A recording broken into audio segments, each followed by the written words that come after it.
in mediation. In terms of technology, the faster access to better technology helps us to make mediation more accessible to people across geographical landscapes. Institutions like the present one, ACIAM, help in strengthening the technology and techniques that can be made accessible to mediators and clients alike. Over the course of this conference, we will hear from our distinguished guests who have been pioneers in this field, their insights on how techniques, technology, and institutions can together build a sustainable culture of collaborative justice for all. Our first chief guest, Honorable Justice Mr. Suryakant, Judge, Supreme Court of India. While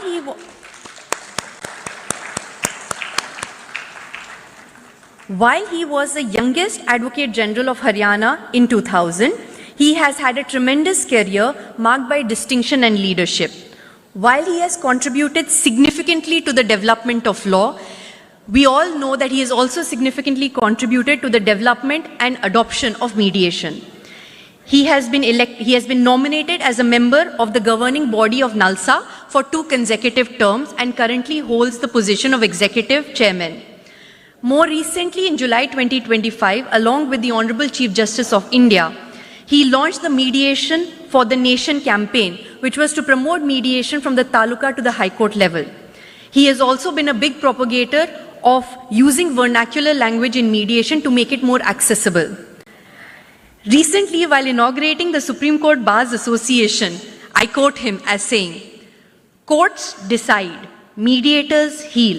Both serve justice, but only the latter preserves relationships. They choose understanding over victory, conversation over conquest, healing over harm."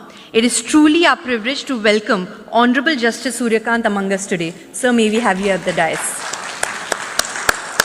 Can you have a big round of applause, please?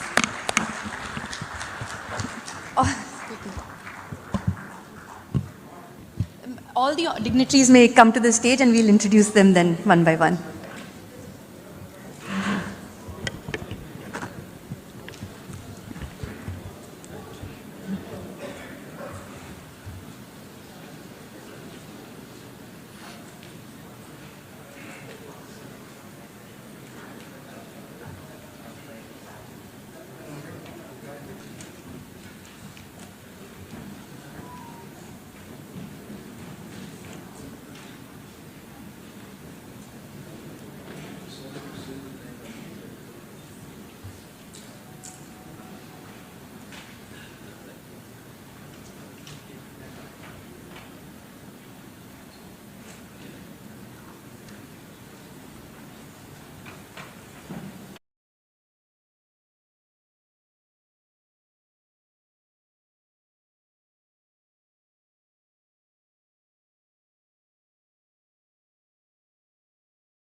These initiatives were not merely about technology, but about education, communication, and economic participation tools to enable every citizen to be able to be part of a digitally inclusive society.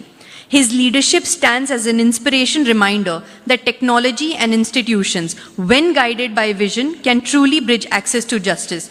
We are deeply honored to have Honorable Chandrababu Naidu, Honorable Chief Minister, with us today. Please welcome with a round of applause.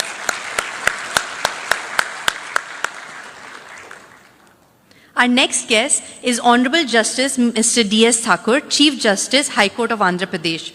Honorable Justice Thakur's illustrious judicial journey began with the appointment as a permanent judge of the Honorable High Court of Jammu and Kashmir, thereby in Honorable Bombay High Court, before assuming his current role as Chief Justice of Andhra Pradesh High Court. He has been a strong proponent of harnessing technology in the judicial system, calling for the digitization of court records and the adoption of AI-driven tools to ensure swifter, more efficient justice delivery. For over a decade, he has actively championed its practice, including chairing key sessions for judges and lawyers at the 2018 state-level intensive mediation workshop organized by the Mediation and Conciliation Committee of the Jammu and Kashmir High Court. Our next organizing secretary is Honorable Professor Surya Prakash, Dispute Resolution Process Area Vice Chancellor NLIU Bhopal. He is the Vice Chancellor of NLIU Bhopal. Since his appointment in June 2023, he has brought a wealth of experience and visionary leadership to the institution. Our next organizing team member is Professor Surya Raju. He is the Secretary General of ACIIM with 13 years of experience as an arbitrator and an academician. With this, I welcome all our dignitaries today, and I call upon Professor Surya Raju, Secretary General ACIIM, India, to lead the theme. Good morning, everyone. Honorable Justice Suryakant sir, Honorable Justice P.S. Narasimha sir, and Honorable Chief Minister N. Chandrababu Naidu garu, and Honorable Justice D.S. Thakur, and other guests on the dais, off the dais. I welcome all the people to this international mediation conference conducted by the Asian Center for International Arbitration and Mediation in collaboration with National Law Institute, University Bhopal. Now, mediation is a requirement. So, where informally, in a structured process, in a structured manner, we can settle the disputes is concerned. So, due to the time constraint, only I am restricting to 2 minutes. So, basically, Singapore International Mediation Center, Singapore International Arbitration Center, which are considered as the best institutions in the worldwide in order to conduct the arbitrations and mediations. Our ACIIM vision is to make Visakhapatnam and Amaravati the global hubs for the arbitration and mediation. So in order to do that, extensive panels have to be created of the arbitrators and the mediators in the center. So we'll be doing and working hard towards making up those panels, and we'll be providing an administrative assistance to the arbitration and mediation process. So with this, I welcome all the delegates and participants from all over India, even from the worldwide, whosoever came here. Thank you very much.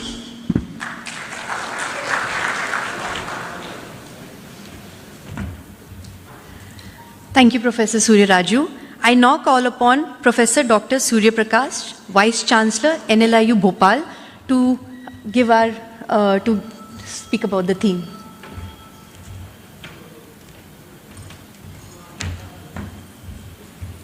Good morning to all.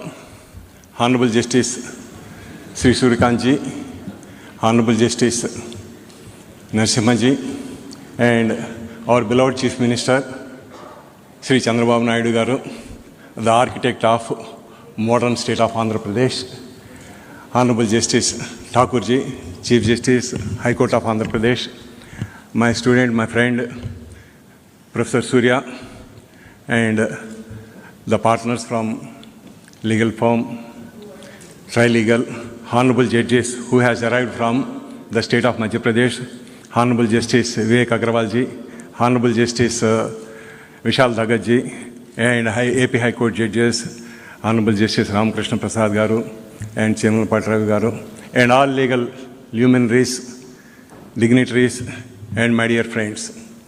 And here at Visakhapatnam, my friend and some of our friends decided that we should develop here a center for arbitration and mediation. And we know the importance of mediation. When mediation of Bhagavan Sri Krishna failed, Kurukshetra has happened. To say the importance about mediation, there won't be much better example than Bhagavan Sri Krishna, who tried to mediate between Pandavas and Kauravas. And similarly, mediation is there since our ancient times. And in order to reduce the burden on the courts, the best way, the best relief for the litigants would be the mediation and then arbitration. And I'm very glad that the young minds, they try to start a mediation and arbitration center here at Visakhapatnam, though we are at the beginning of the beginning. And sir, I hope that one day Visakhapatnam will be the destination, just like Singapore arbitration or London Court of Arbitration or Dubai.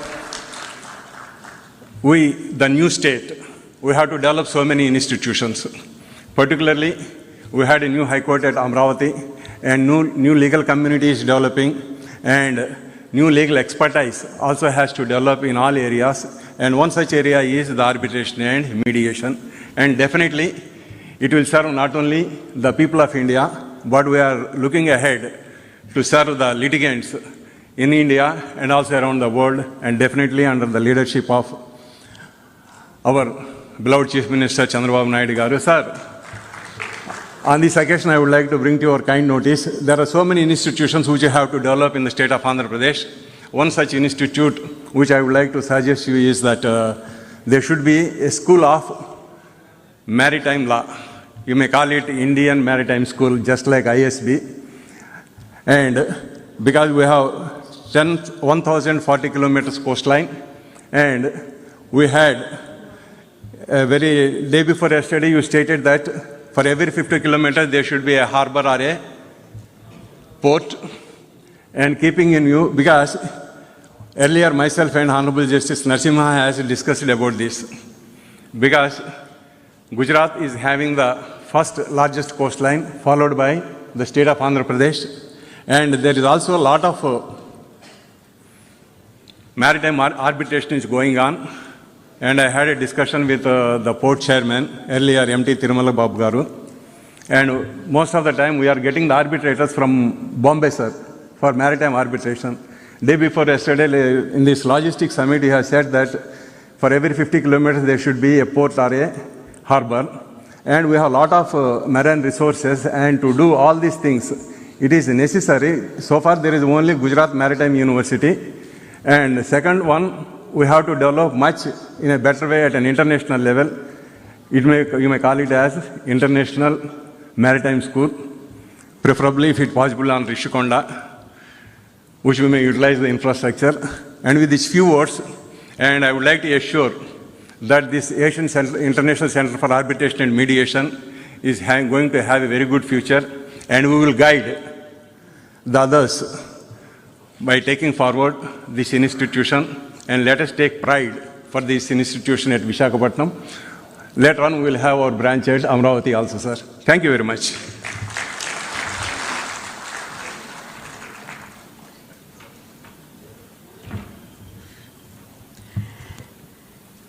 Thank you so much, Dr. Surya Prakash. I now call upon Honorable Justice D.S. Thakur, Chief Justice, Andhra Pradesh High Court, for his thoughts on the theme. Thank you.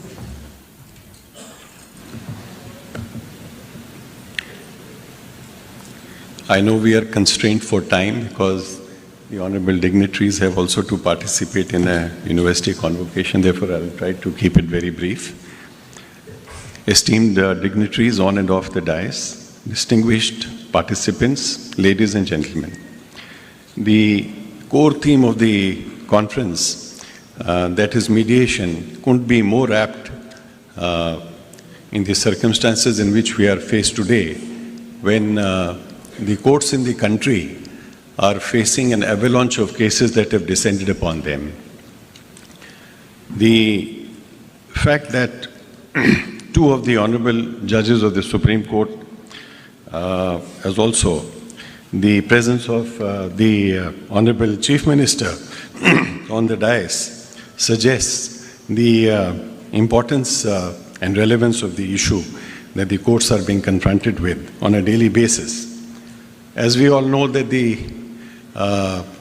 Chief Justice of India heads the judiciary of the largest democracy in the world, with a population of 1.4 billion approximately. So the concern in their mind to deal and cope with this situation is uppermost, and that is how all of us gather here to hear the valuable thoughts on the issue. Now,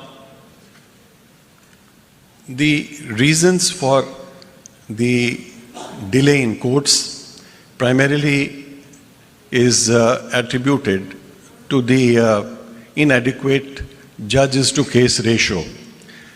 If you recollect that there was a report submitted by the Committee of Judges of the Honorable Supreme Court that prescribed a particular ratio, and that was approximately one judge to every 600 or 800 cases. We did an assessment study in our courts here in Andhra Pradesh, and as against 650 judges that we have approximately today in Andhra Pradesh, we found that we require another 850 judges. Now, if this could translate in terms of monetary implication, it would run into 1,000 and more than thousands of crores. Therefore, the need to look at alternatives. And one of the alternatives, as is suggested by the basic framework, was in Section 89 of the Civil Procedure Code, followed by now the Mediation Act of 2023, which has not fully been implemented. Now, we have done our part in undertaking a training of mediators. We trained about 1,400 mediators in the entire state. The attempt to train more than 800 more by December 2025 is what we aim at. We aim to take the mediation movement to the taluka level, where we have identified approximately 63 new premises. Our biggest handicap today is that we do not have adequate premises where we can have people come to identified mediation centers. We have identified for the time being 63, and we, with the help of the government, aim to have some more infrastructure on this. Now, generally the perception is that whenever advocates come to handle a case, the resolution is delayed. But the presence of advocates, senior advocates, designated senior advocates from all across the country certainly belies that perception. Now, while we are training mediators, the biggest challenge today, what I feel, is that a 40-hour training in mediation skills may not be itself enough. Now, the question is that when a case gets referred for mediation by the court, now we have a panel of mediators. The mediators are seen on the basis of their training, but there is no audit as to what is their capacity. Just imagine to trust, say, a graduate who has freshly graduated from a law college and entrust a case to him saying that you now handle it is difficult. So his ability to handle a case and to nudge and navigate the parties to an amicable resolution of dispute is something which we cannot expect from a mediator only because of the fact that he has undergone a training of 40 hours. Now the question therefore is, with a view to avoid that golden opportunity which the court gets when it refers the matter to the mediator, that opportunity should not be lost because of the incapacity of the mediator, because there is no method of judging his skill.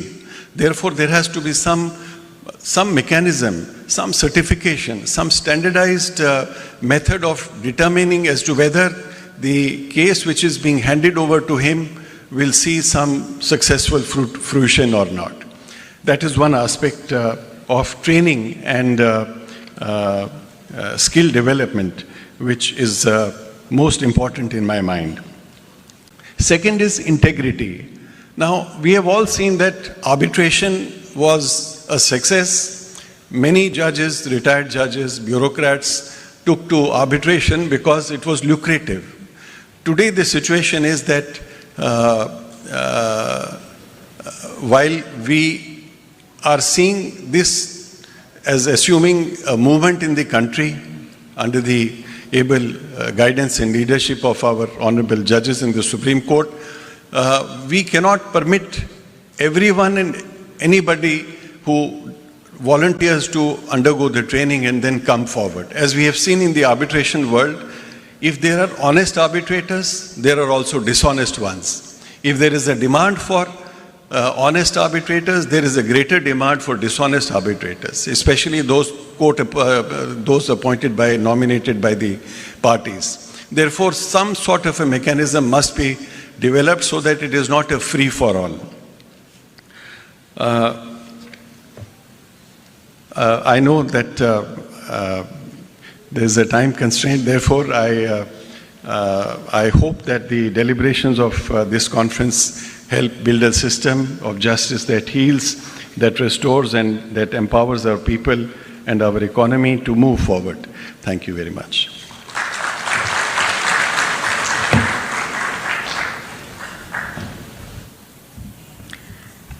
Thank you, Honorable Justice D.S. Thakur. I now call upon Honorable Chief Minister of Andhra Pradesh, Shri Chandrababu Naidu Garu.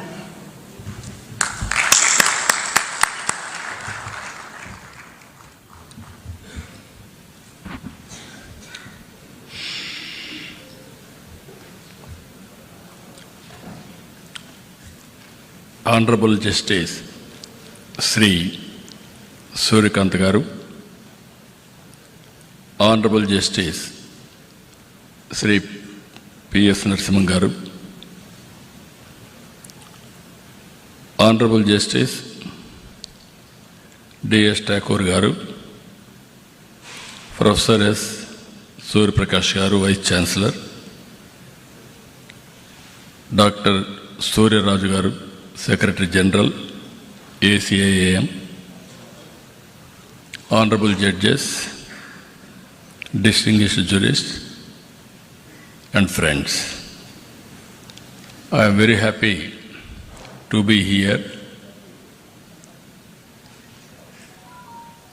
Visakhapatnam is a beautiful city.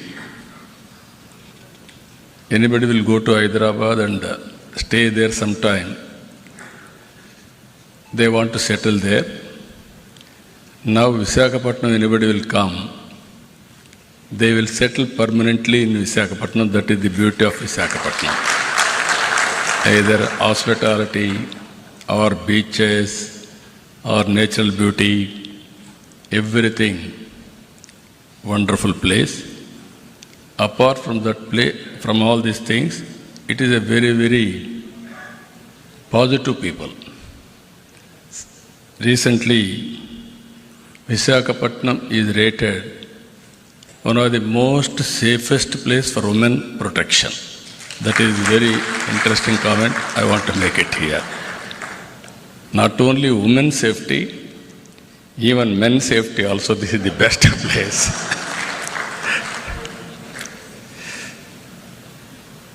I am very happy to be here because the judiciary is a key pillar of our constitution, protecting democracy and the rule of law. India's judicial system is known for its credibility, transparency, and strong commitment to justice. While there may be some delays at times, justice always delivered. Every common man is having hope. Ultimately, I will get justice. That is the beauty of our justice. I am proud of it. The people of India have immense faith in our judiciary, not just as an institution of law, but a pillar of justice, fairness, and constitutional values. It is seen as the finest guardian of rights, a protector of common citizen, and a symbol of the rule of law in our democracy. Here, I wanted to make a comment. I have seen India for the last, as a policy maker, I entered to politics in 1978, first time MLA. After that, 1980, I became minister. 95, I became chief minister. I have seen India. Today, if you see, India has taken bold reforms. 1991 economic reforms. Mid-90s IT revolution, Indians took advantage, first more advantage. God is very kind. India is blessed with demographic dividend. Now slowly we are losing that advantage in South India. Now North India still there is an advantage. With all these factors, we are having a very strong leader also at center. That is Narendra Modi ji. If you see 11 years back, 11th economy, largest economy. Today, 4th largest economy. Next year, we are going to become 3rd largest economy. And at the same time, there are predictions by Ernst & Young.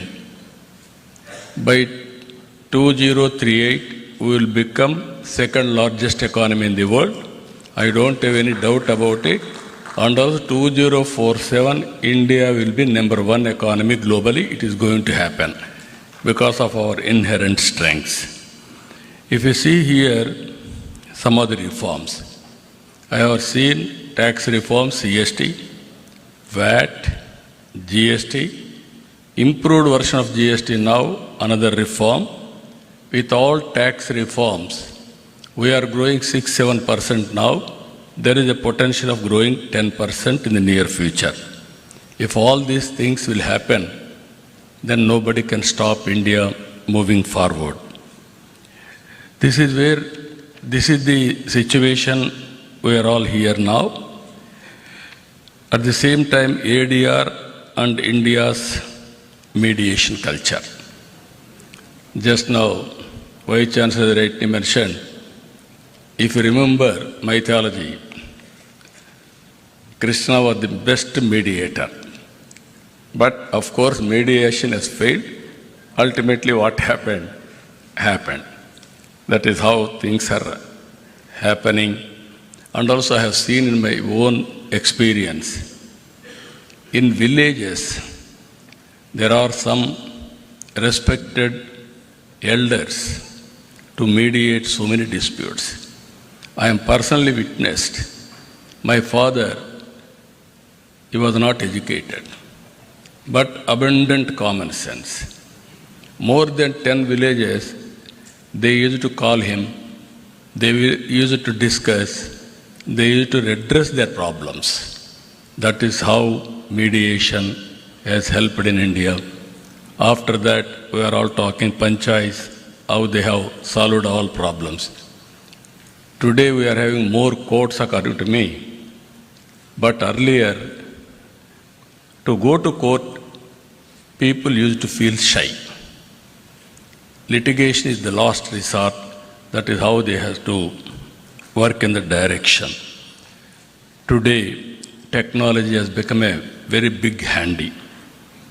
Even virtual hearings are happening, e-filing, mobile case updates, multilingual tools. All these things are making more accessible and also transparent. Online dispute resolution platforms enable parties to resolve conflicts from anywhere in the world seamlessly. Artificial intelligence has come.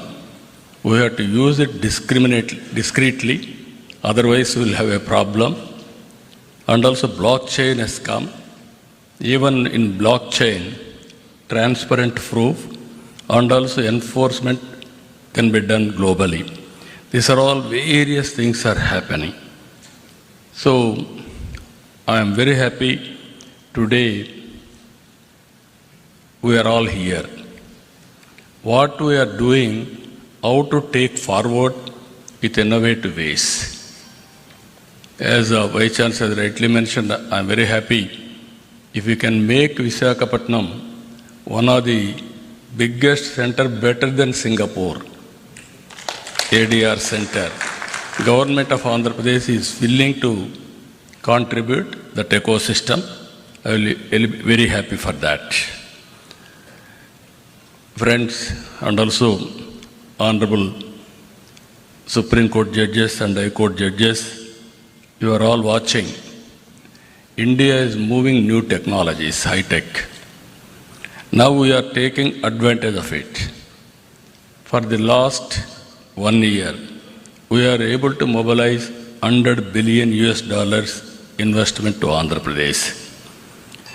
Now, next month, Google is going to come here, and also TCS is already here, and also Cognizant is coming.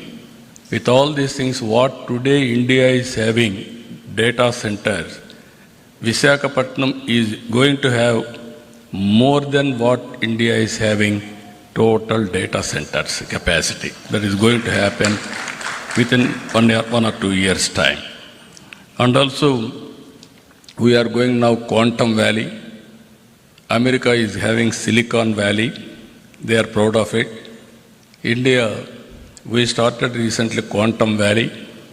First quantum computer is going to operate from Amaravati by January 1st. It is going to happen. We will be the 6th country in using Quantum Valley, quantum computing, and also having quantum computer. Even space technology, you are all aware. Earlier, by seeing TV, we used to enjoy and also inspire. Now we are starting Space City.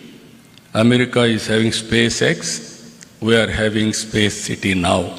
We are going to launch very soon private satellites from Space City. It is near Tirupati. Now, wars we are doing.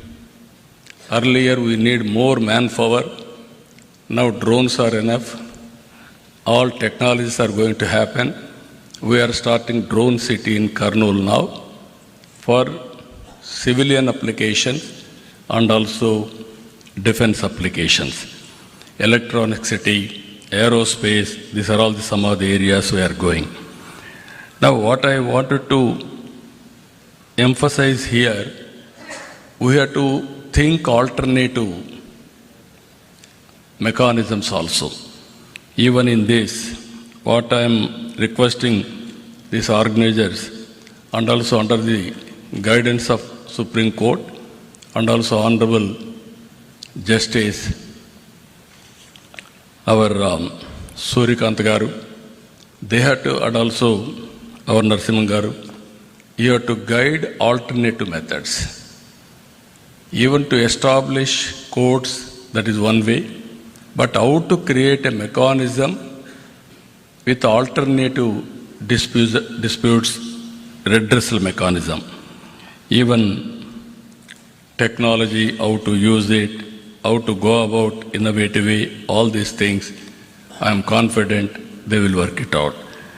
Ultimately, this is the time, I can say we are all very inspiring time we are living.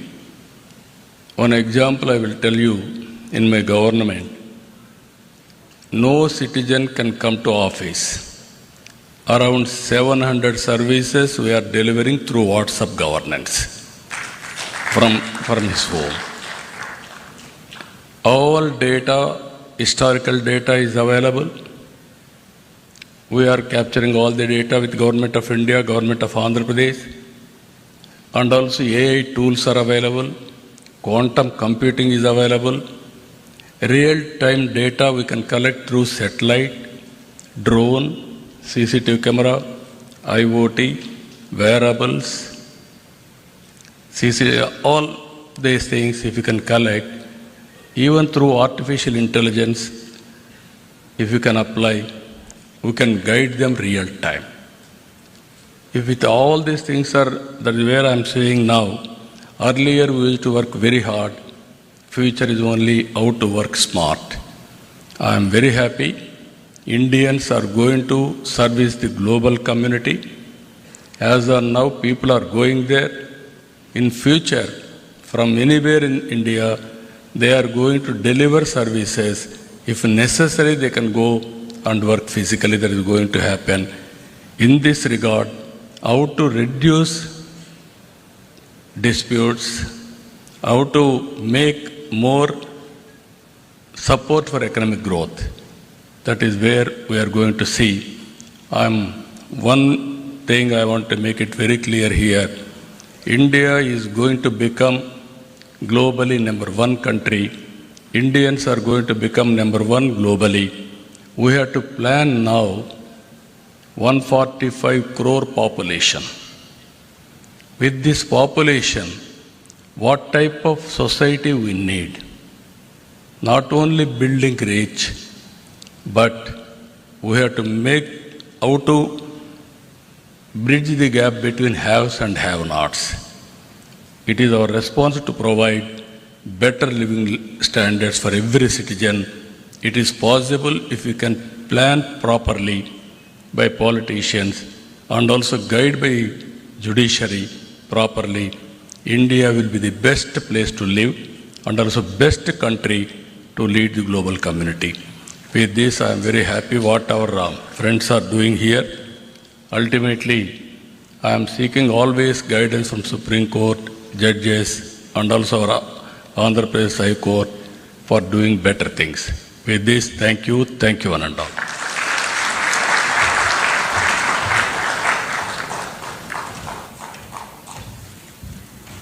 Thank you, Honorable Chief Minister.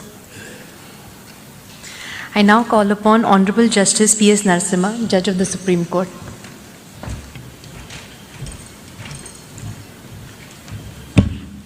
Very good morning to all of you. My esteemed elder brother, Justice Surya Kant, Honorable Chief Minister, Honorable Chief Justice, the two Vice Chancellors, Judges of the High Courts, President of SCORA, other dignitaries. Because of the time constraint, what I will do is, I will take a passover. I'll promise to come back, but if I don't, I will leave you with just 3 points. 70 years after the independence, more than 70 years, we have pursued a resolution of disputes through adversarial litigation, which required finding of a fact. I think there's no doubt in our minds that this system didn't really work very well. The stakeholders were lawyers. So if we move to the system of mediation,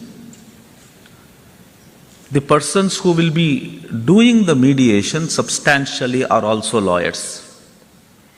So what position will you take as lawyers, having moved from adversarial litigation to that of a mediator? From logic, you will shift to trust. It is trust and trust alone which will help resolve disputes through the process of mediation. So you must learn that technique of the heart, how you win the heart and enable the persons involved in a dispute to trust in you. That's a process, reflect on that. The second point I would want to make is mediation must be closer to people, which requires you to know what people are, their aspirations, what are their fallacies, what are their weaknesses. To understand, the most important element is language. So you must be closer to people, closer to their language, closer to their culture.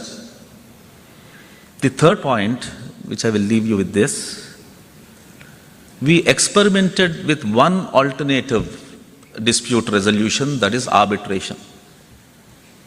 Arbitration was hijacked by the elite. Elite in the sense of, not pejoratively, for commercial purposes. It was intended to be a very simple process where an arbitrator will come and resolve the disputes. Instead, it has been a technique for commercial transactions, and so far as small issues like a fight between two neighbors about a wall in a village, two brothers fighting for partition, they have to suffer civil court litigation. And arbitration is not available.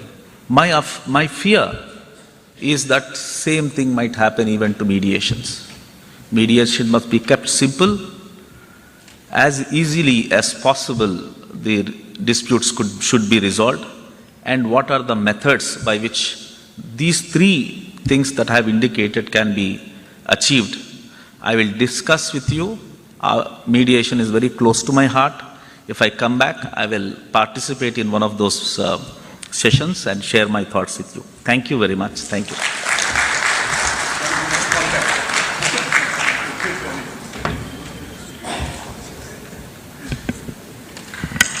Thank you, Honorable Justice Narasimha.